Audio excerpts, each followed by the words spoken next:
At the age of 6 in Cuba, I was overjoyed when the ice cream vendor gave me change for a peso and filled my hands with shiny coins.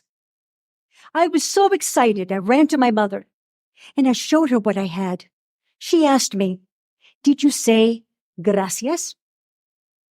Grace and gracias come from Latin.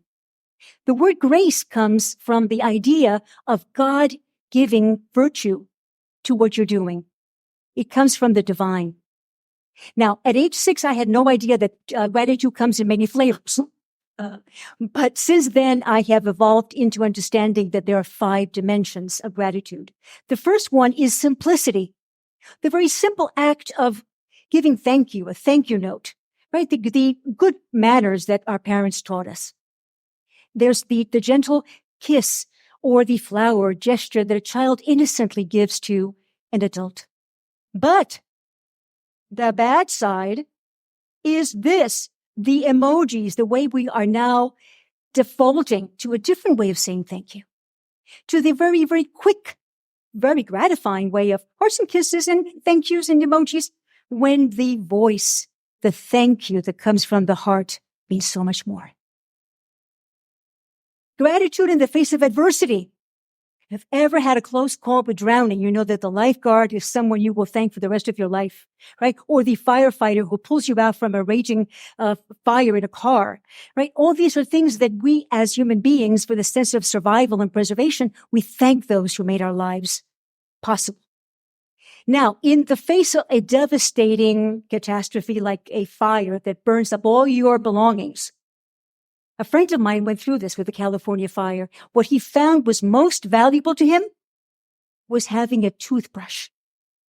The simple, very simple idea of gratitude for the toothbrush. Now, gratitude, when it's combined with generosity, is particularly magnificent. This old woman in Appalachia, very poor, she was asked, "What would you do if you won $1 million?" And she said, "I would give it away to someone who needs it more than I do." Speaking of giving away, this gentleman, Mr. Feedy, was a billionaire who lived his entire life to collect a fortune of $9 billion, which he methodically gave away before he passed recently. He believed that that was the obligation of someone, to share the wealth with others.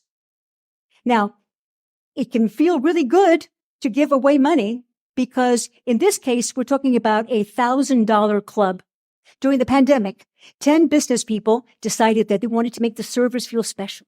So they decided they would go to a different restaurant for breakfast and leave a $100 tip for the waiter anonymously. Acts of kindness really reward the giver as much as the receiver. It's the lens through which we see what's in someone's heart and feel their pain. It gives us a sense of purpose, a sense of belonging to a greater cause. And that is where gratitude has its sweetest spot. Then we have appreciation and all its forms of appreciating every moment, everything, every person, nature, everything around us, the contemplation that comes from being aware and present. It is the satisfaction of being part of a larger whole. Now, when we look at the mirror and you appreciate yourself, that's one thing. But then when you share that appreciation with others, it multiplies. Try this next time you're in a traffic light or in just a traffic jam. Put your head out the window and look at yourself and say, "I love you. You're special. I appreciate you." Because our primates and our animal friends, furry friends, love to appreciate each other by sharing the affection, taking the little bugs off their fur. But this is their way of creating bonding, because gratitude makes strangers into friends and neighbors into allies, just as Fred Rogers did. He lived his life, and his body of work taught us that by loving and appreciating your neighbor, you're creating something sacred. The neighbors, the friends, those bonds are absolutely irreplaceable.